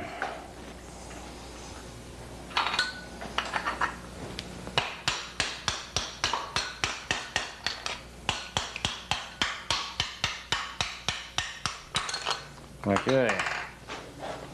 Now we have all 4 pistons off. Next step is to split the lower end. And here's where the heavy-duty torque comes in. You have to remove both the flywheel nut after taking the pressure plate off and the pulley nut to do this. And this engine is still filled with oil. So your next best bet is at this point to drain the oil by dropping the screen and plate underneath the engine. And that's what we'll do now. If you want to go out and get a beer or something, now's the time to do that. Why don't you pause it for now? We're doing a lovely job of draining the oil, or kerosene or water, whatever happens to be inside this thing. As you can see, the oil is draining. In order to split the lower end of this case, split it in half, we have to take off the pan, the screen, and all the gaskets in between, because if anything is left on, it'll keep the case tabs from separating. So now you let the oil drain out, take the last screw out. It's supposed to be nuts, but occasionally the entire stud will come out. Take out the drain plate, like you know, the magnet. See how much crud is on the magnet. In this case, we have some evidence of ring wear from the hair on the magnet. Incidentally, after you do an overhaul, you should drain the oil by dropping this plate at 50 miles, 300 miles, and 1,000 miles. In fact, the first time you should drain it between about 10 and 30 miles. That gets out any crud that's left inside the engine, as well as any original wear particles that may form. Take out the gasket, throw it away, take out the screen. Now check the screen for what's on it. It tells you a lot about the engine. In this case, we have some crud, but we have neither bronze particle crud or aluminum colored crud, which infer a bearing or part of the case is going. In fact, we just have the usual sludge from not having had the oil drain plate dropped in probably 10 or 15,000 miles. But everything appears to be okay. You can reach your finger up inside here, disgusting as it may seem, pretend you're a proctologist, and check out for any particles inside. And besides sludge, we seem to have basically nothing. At this point, it's a wise move to rotate the case a bit, take out the stop, prevents from doing, rotate from side to side, so that any remaining oil comes out. There will always be some remaining oil, no matter how well you do this. And whenever you split the case, there will be some oil come out of the case, both the third piece and the main case halves. So it helps to have the engine on a drain plate or pan, so the oil goes on the plate or pan, not on the floor of your nicely painted garage, or living room, bedroom, whatever, kitchen floor, whatever. Okay, so you keep rotating to get as much of this crud out as possible. And now we're ready to take the flywheel off and the pulley end off. And this is where all the fun begins, because the flywheel nut's torqued to between 260 and 350 foot-pounds, depending upon which book you read. I torqued the good flywheel nuts, of which the Maestro has a very good supply, to 425 foot-pounds. I've never had a flywheel nut come loose that was torqued anywhere near those specs. So our next step is to take off the pressure plate. And this is a factory engine stand head with 4-bar support and a machine recess here for a flywheel lock. And that keeps the flywheel from turning, which you don't want it to do when you're taking off either the pressure plate or the flywheel nut. So we'll put the flywheel lock in place and torque it down once we wipe our hands. Let me go off camera here for a second. If you don't like getting dirty or don't want to, I suggest you have somebody else do your engine overhaul, because there ain't no way of doing it without getting dirty. Get your favorite 13mm wrench for this particular engine Now normally you can't get the box end on, so you're left with the open end, which usually will work. Usually will work. Like so. On the pressure plate bolts, it is much better to loosen them one at a time and go around. Oh boy. Go around in sequence. That is to take them all off at once. That, especially if you want to keep the pressure plate and reuse it again. You can tell what condition the pressure plate's in by how much wear there is on the fingers of the pressure plate where the throwout bearing has touched it. If there's a lot of wear here, like more than 1/3 or so of the fingers worn away, you're best off replacing it. If there's not a lot of wear, you can reuse it as long as the other surface that mates against the clutch disc is okay. We won't know that until we actually take this off, which with a little bit of luck we should be able to have off in a few minutes here. There we go. Okay, having loosened all 6 pressure plate nuts, bolts, what we should do is turn them about half a turn to a turn at a time, loosening them all up evenly so the pressure plate relaxes evenly and you don't end up with the fingers on one side being tight and the fingers on the other side being loose. This will save your pressure plate in case it is still usable. Takes a little longer to do it this way, but those things, to do it right, usually does take longer anyhow.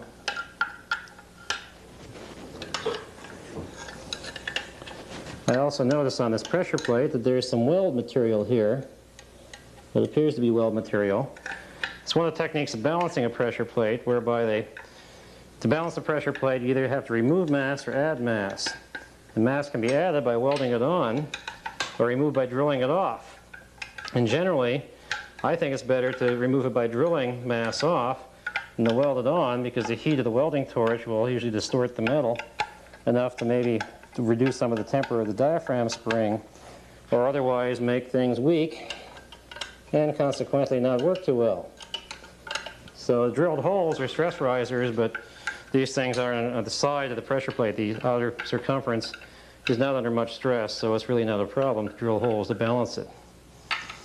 Also, these little holes here in the pressure plate and the flywheel are for dowel pins.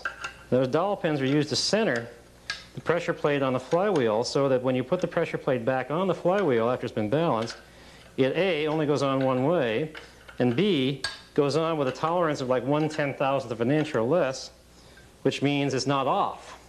If it's off, all your balancing is for naught. So really, though this might have been balanced, because there are no dowels there, it really wasn't balanced. The pressure plate can wiggle on the bolts enough to make it out of balance, and therefore not balanced.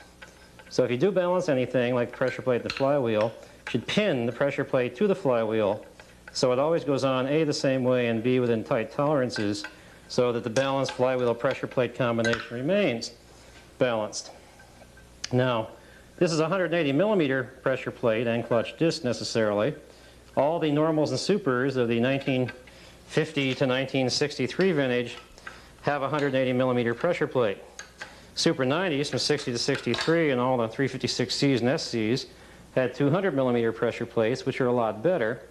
And you can put a 200 millimeter clutch into a 356A or B if you know how to do it, as described in the book, The ABCs and 912s of Porsche Engines, or in Secrets of the Inner Circle.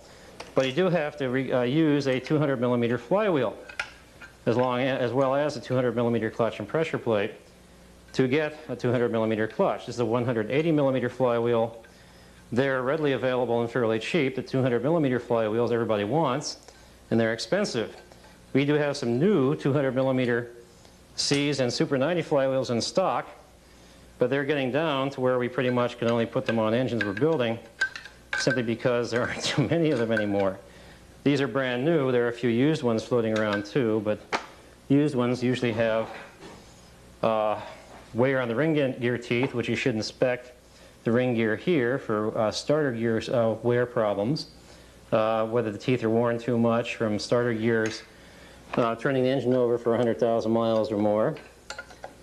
Check that out, of course. You can also see how many times it's been surfaced by the thickness of these gear teeth, because each time you surface the outside surface of the flywheel, these gear teeth get smaller. We almost got the pressure plate off. We can inspect both the pressure plate, disc, and flywheel surface and see what kind of shape everything is in. It's possible, if everything is okay, to reuse this pressure plate, though I'm generally in favor of replacing pressure plates because, one, they're not too expensive to do, and two, you of course have to pull the engine to do it again in case you don't do it now. And likewise, if you pull the engine to replace the pressure plate and replace the pressure plate, you should rebalance it, which means taking the flywheel off, which is not that much fun, and you may not want to do it unless you have to. So now is the time to do anything like that, and I would recommend it be done. Okay, pressure plate's off. There are some score marks on it. It's fairly smooth, doesn't show too many burn marks. It's actually still usable. Now here's something though you should note. Two things. One, this disc is not a Porsche disc. It's a VW disc. The way you can tell that is no internal springs here that the Porsche disc has to help take the shock of clutch engagement. The solid center here, it's a VW disc. It works, but it doesn't work as well as a Porsche. So this becomes garbage. Put that in the garbage container. This pressure plate also at one point had a real Porsche disc in it. And apparently it was either machined here beforehand or the pressure plate itself machined it. You see these marks made here. I found some of these pressure plates, 180s, will interfere with the disc here on the inside and machine this area here as you see it. Machined by the disc usually. I don't think that was machined on purpose by somebody else. So they probably had a dragging clutch problem before, replaced the Porsche disc with a VW disc to cure that problem, but we can fix this problem by machining this area out so there is no interference. That's the pressure plate. Look at the flywheel surface, feel it, it's smooth, look at it. There seem to be no check patterns indicating it's burnt. Got a few ridges in it. A simple surface job might suffice on this. And we'll show you how the flywheels are surfaced anyhow. It really should be surfaced, I think. If we're really scratched and gored, there's no question it should be surfaced. This is actually usable as it is, but it's a little off and we're doing an overhaul we want to have done right. So we'll surface the flywheel. Now the fun really begins. We got the flywheel off. So we will torque down the locking fingers here so the flywheel can't move. And now the fun will really begin because we're going to remove the flywheel and the pulley. To do that, we have to break loose the flywheel nut, which is torqued to anywhere from 250 to 500, in some cases 1,000 foot-pounds. So to do that, we have to have a proper type of device and tool. So allow me to move. Okay, now to remove the flywheel nut, you need a 36mm socket, a breaker bar, and you'll find out if you have a breaker bar like this, you won't be able to budge it. Like yay. In fact, what you have to do in that case then is call one of your neighborhood girls. There's one there. Come on over here, neighborhood girl. Why, I just thought I'd drop in. And you need to have her stand on the stand here, because otherwise the whole engine stand can flip over unless it's tied down to the ground. So now, if you assume the position, Just like we've done before. more than once, and you get out an extension for your breaker bar. You put over the breaker bar like this, see? And then you get on the end of that extension and you lift yourself up, and lo and behold, the flywheel nut breaks loose just like that. You turn it a few turns to make sure it's nice and loose, and then we can go tackle the pulley nut. You may step down now, dear. Is it over already? It's over already. Oh. May I leave now? We'll just go off stage for a second. We may need you again for a second time. Now we turn the thing around because we have to do the opposite side. Pulley nut turns the other way. Put the drain pan underneath it. Get out the pulley wrench. which incidentally is a 30mm socket. Put the pulley wrench on and see if we can break it loose without tipping the engine stand over. And we can't do it. So you call your neighborhood girl again, neighborhood girl. Oh, I need it again. Where do I go? Same place. We can move it around for you here. It always helps to have a local computer teenage girl around to help you when you need it. And now, like so. No, just broke it loose. There's such help. Thank you, dear. You're welcome. Take a bow for the audience. The millions and millions of people out there that are watching your every movement. Porsche engine saved. Take off the pulley nut. Toss it in the to-be plated box. If you're really lucky, the pulley will come off. Again, if you're really lucky, check right in here for where the keyway notch is made. See if there's any cracks from there to the outer rim of the seal. The sealing surface, a seal here. Pulley seal actually seals on the pulley here. See if there are any cracks there. There aren't. Carefully place it in the pulley box. Don't throw it. It can break, and if it breaks, they're expensive. Next step, there's a little key there. You got to take the key off, so you take a screwdriver and very carefully tap it like yay. Wiggle it around and save this key. Put it someplace where it won't get lost. Remember where you put it. You have to take that key off in order to get the third piece off. At this point, we're getting down to the short strokes now, as they say. The pulley shroud is held in place by two 6mm bolts. These are special bolts. They're not as long as the other bolts to hold other parts of the engine together, like the sheet metal. They're actually very short. They're supposed to be very short. In this case, they aren't. They're very long because the guy before us put the wrong screws in. The reason why they're short is to not go in. If they go in too far, they'll bottom out and strip the aluminum here and make life hell for you trying to put in new screws and you go to reassemble it.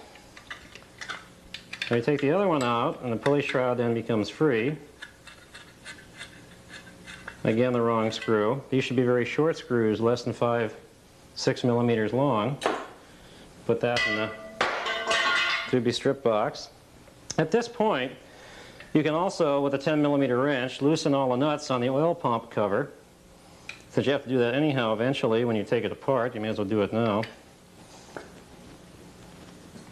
Like so. In fact, if you want to, you can take them off. It doesn't hurt. Just takes an added second, and it's easier to do it here. Now, this particular bolt on the lower left-hand corner of the late model pump is a special one. It's almost 2 inches long, and no other bolts like it in the engine. And if you lose it, good luck. So put that in the same place you put that pulley key, and proceed to take the rest of them out. The rest of the nuts on the oil pump cover, like yay. You should leave your generator stand on because to take the third piece off, it's easier to hit the stand with a hammer and better for the third piece than to hit the third piece with a hammer. The generator stand is fairly tough and not susceptible to doing anything bad when you hit it, but the third piece can crack if you hit it too hard. So take all the pulley nuts off like yay. Throw them in the to-be stripped and plated box. And now we're ready to take off the third piece.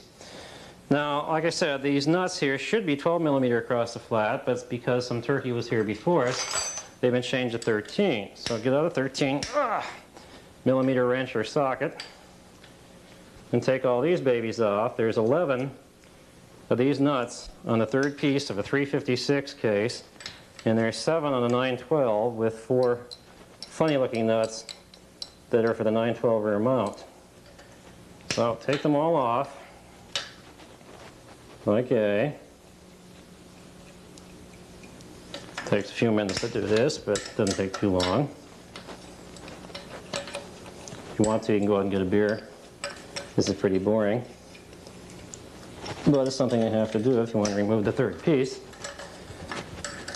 You can also, if you want to, take off the dowel pin bolt that holds the number 4 main bearing in place. That's a good time to do it right now. And take off the clamp for the generator. I'm sorry, take off the clamp for the distributor. here. That gets plated also. To return from getting your beer, we've taken off the remainder of the nuts on the third piece. You grab a nice rubber hammer and tap lightly on the back of the generator stand, and lo and behold, the third piece comes off. Note that so does the oil too in the third piece, so have something under the engine when you take off the third piece to catch the oil that comes out. There's always some. Keep tapping until you can remove it with your hand. And now we get to check a few things here of great import. In fact, here we have something that was very important. This is the oil pump drive gear that drives the oil pump. It's driven by the cam. If you note here, if you can see this on close-up, in fact, it's almost worn around in a complete circle. There's not much left of the tank. Occasionally, these things do wear all the way around. The oil pump stops being driven by the camshaft. You lose your oil pump and you lose your oil pressure, and you end up with a blown engine if you don't stop the engine in about 1 minute or so.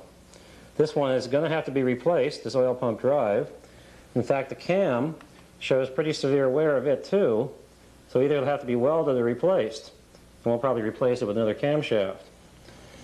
Okay, at this point you can take out the distributor drive and the washer. Don't lose that washer. It's very important. Take it out and put it in the same place you put in with the keyway key from the pulley and a special long bolt from the oil pump. In this case, the gasket is still intact, amazingly enough. So we can take it off. We can inspect what else has been done here, and we see that we have these brown seals.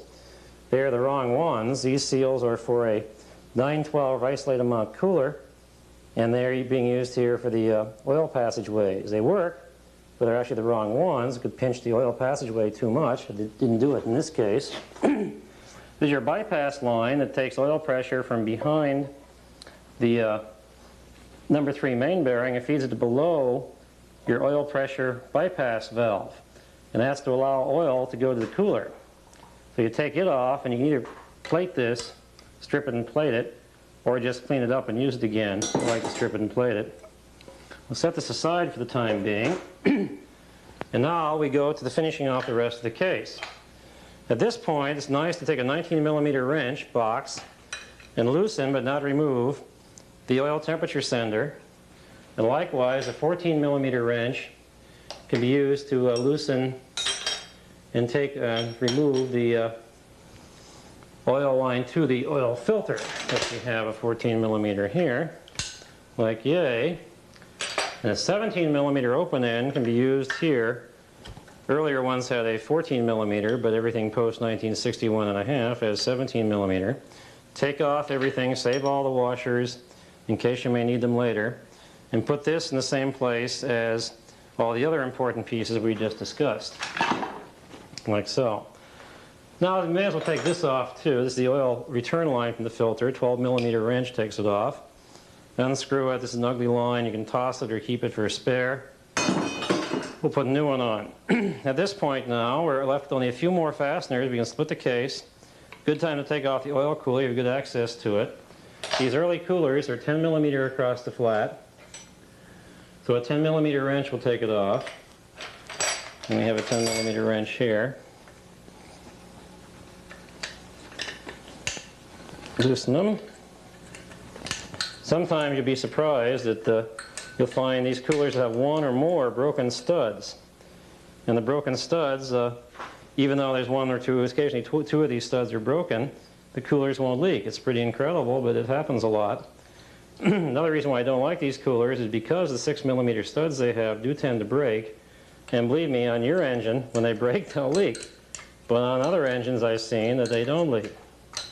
The late model coolers have 8mm studs, not 6, and they are a much heavier duty cooler. In fact, they're so heavy duty, the cases usually break before the coolers do, which actually is worse. I'm going to show you a little trick here in a second when we get this cooler off. This cooler, incidentally, if it's not leaking and there's no evidence that it was, could be reused. You clean it out in nice benign solvent and then clean it and dry it, and it can be reused then. I'm going to replace this and show how that's done with a late style cooler, one that you can get a little more cooling capacity out of and therefore allow your engine to run a little bit cooler than it would with this early style cooler.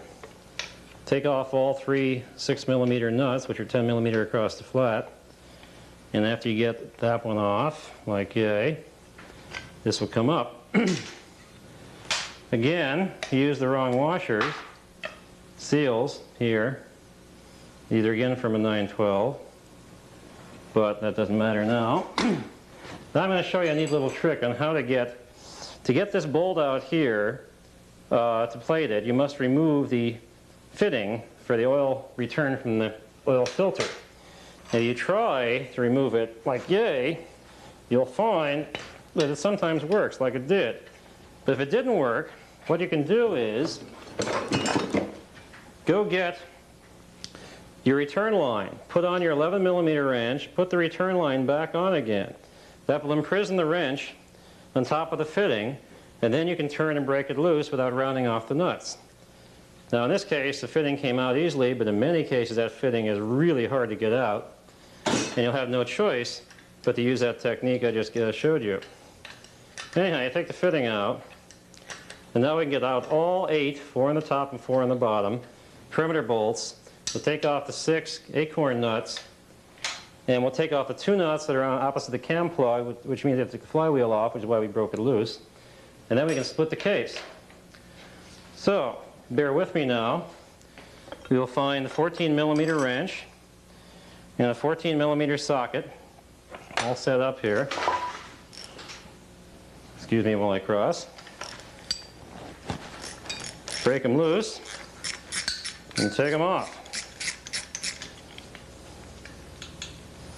Put them all in all the nuts, bolts, and washers in your to be plated box. Boy. Sometimes they are tight, fans. There we go.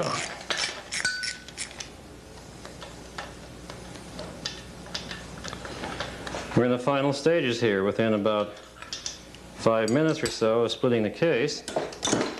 We already know that the cam, that we should have done this because one, the cam is pretty well wiped from the wear of the oil pump drive, and through the oil pump drive gear itself is pretty well wiped out and must be replaced.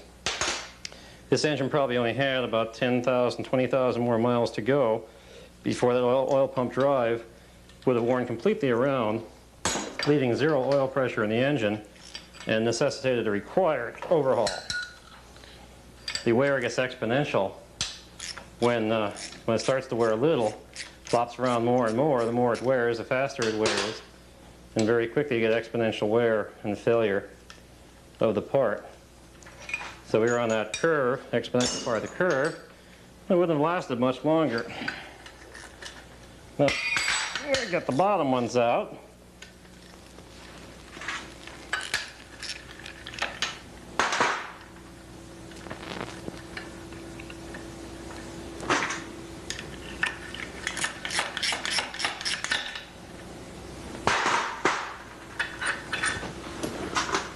Okay.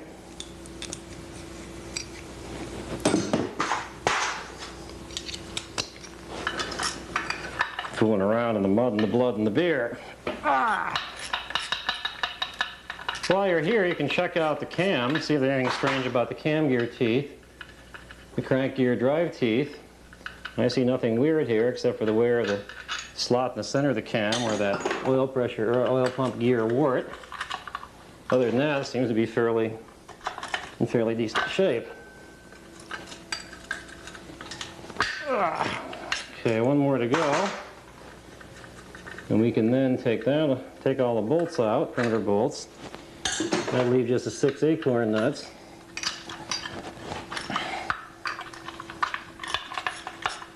And then we'll take them off, and we'll see what's inside this thing. I actually like doing original engines the best, or basket cases that are so mismatched as to be obscene. They're the biggest challenge. Original engines make for the best overhauls because they haven't been played with by any clod between the time they left the factory and now. It's of course getting very difficult to find original engines anymore, but they do exist. About 1 out of every 4 or 5 that I do is an original engine, and they really make the nicest overhauls. They of course do have some worn components.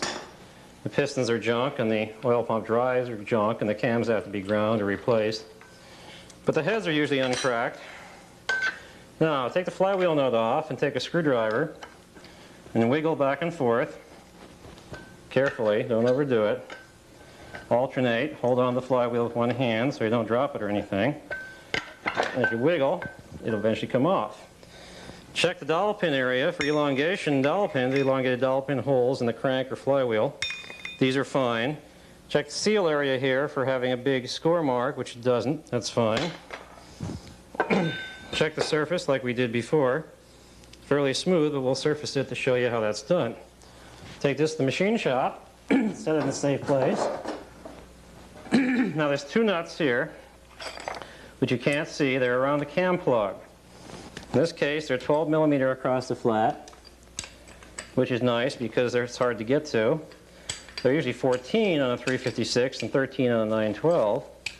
But in this particular situation, the guy who put the engine back together again used 12 millimeter across the flat. So take them out.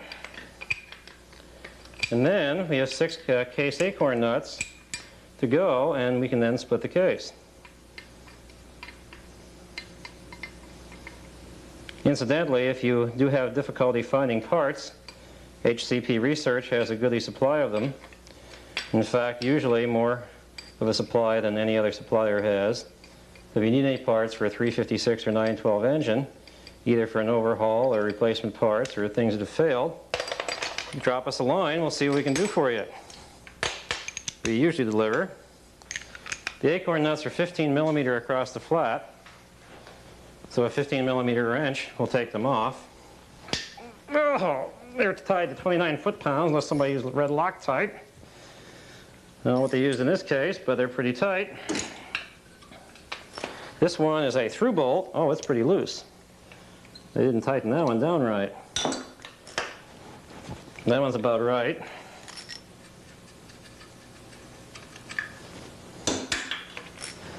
That one's a little bit loose. When we put it together again, I'll show you how you can torque these so this doesn't happen. That one's about right.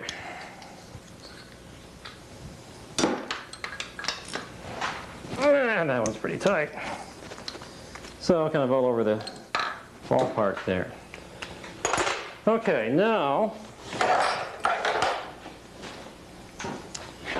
you should get out a special wrench, screwdriver, and carefully remove these special bevel washers.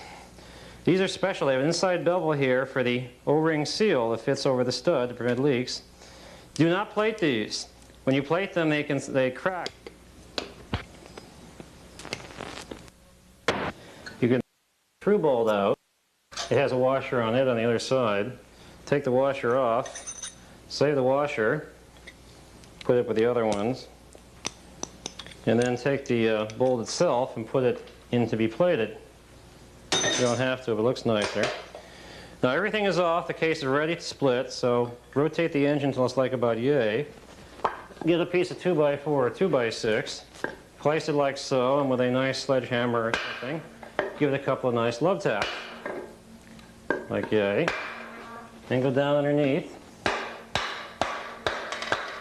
Like so, and now you see there's a bit of a split beginning to occur here. Do it a few more times. Repeating from top to bottom. Tap the other one. Underneath here is a very poor one that'll work.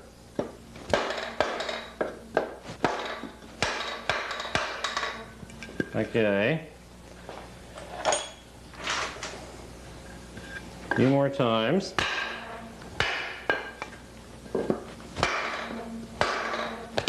Ouch.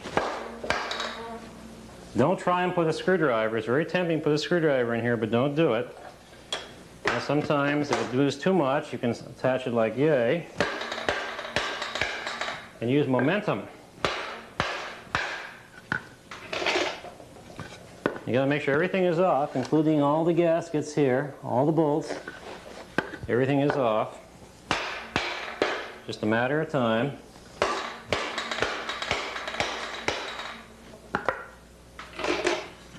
beginning to split.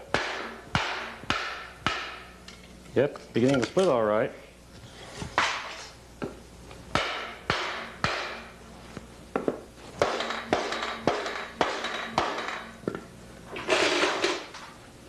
We're getting there. One half of it is beginning to come.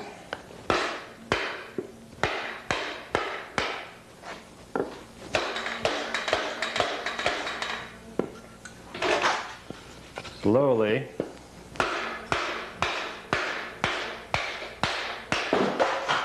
Very slowly. There we go. Now, when it gets about a 1/4 inch or so, you get off the alignment dowels, which is not quite. A little bit more and we'll have it. When it gets a little further away,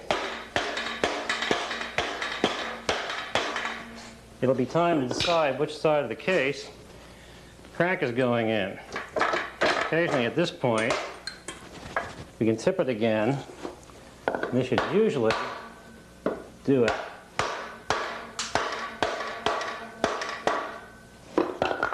And it's coming. I know so it's Christmas, but it's coming.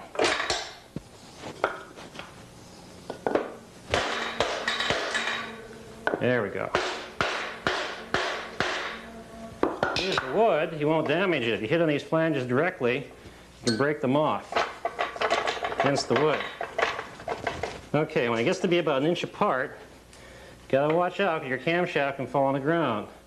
Likewise, see the crank is coming in the right-hand case half, which is of course the wrong one. You don't want to do that, but you get it a little bit further, and then usually reach in and take out the cam carefully, rotating it so the lobes come out, and the cam won't fall on the ground. Not much good because the oil pump dry slot being worn, but the gear is good. Set that safely aside, grab the crank, keep pulling, don't mind that, it's a bearing half.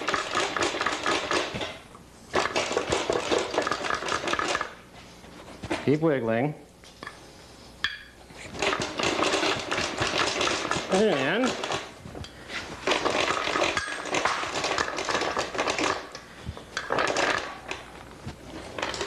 there isn't much left. There. Hurrah. Now, we're not done. There are several things we can inspect here. One, we take out the cam plug, put that in the to-be stripped and plated box.